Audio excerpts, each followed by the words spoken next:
নমস্কার, দ্য বাংলা রিপোর্টে সকলকে স্বাগতম। একটা বড় খবর নিয়ে আজকের অনুষ্ঠানটা সাজিয়েছি, আশা করছি সবার ভালো লাগবে।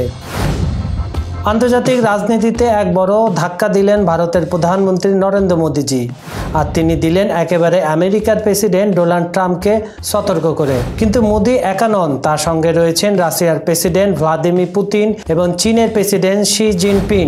এই তিন পরাশক্তি একসঙ্গে আসতেই নড়েচড়ে বসেছে পশ্চিমা দুনিয়া।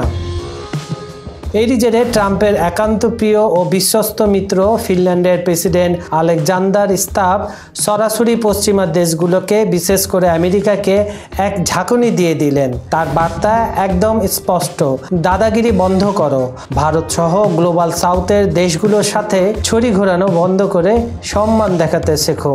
এই বিস্ফোরক মন্তব্য এসেছে চীনের তিনজিয়ানে সাংহাই কোঅপারেশন অর্গানাইজেশন SCO সাম্প্রতিক বৈঠক শেষে। ট্রাম্পের আগ্রাসী শুল্ক নীতির জবাব দিতে যেন ভারত, রাশিয়া আর চীন গড়ে তুলছে এক নতুন অক্ষ। পশ্চিমা দুনিয়ার একছত্র আধিপত্যকে চ্যালেঞ্জ করাই এখন লক্ষ্য। এখন শুনুন স্টাব কি বলেছেন। তিনি সরাসরি বলেছেন, শুধু আমার ইউরোপিয়ান সহকর্মীরা নয়, আমি মূলত এই বার্তা মার্কিন যুক্তরাষ্ট্রকেই দিতে চাই। আমরা যদি ভারতের মতো গ্লোবাল সাউথের দেশগুলোর সাথে সম্মানজনক ও সহযোগিতামূলক সম্পর্ক রাখতে না পারি, তাহলে আমরা এই খেলায় একেবারেই হেরে যাব।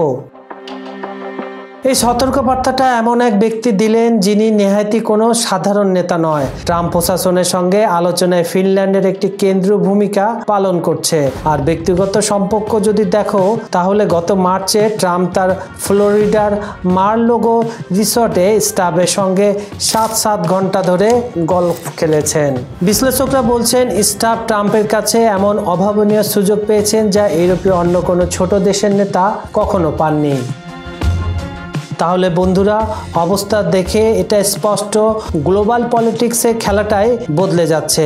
এখন পশ্চিমাকে নয়, ভারত ও গ্লোবাল সাউথের দেশগুলোর কথাই সবার আগে শুনতে হবে, না হলে স্টাবের কথাই হার মানতে হবে। আজকের মতো এখানেই শেষ করছি, আবার দেখা হবে, ভালো থাকুন।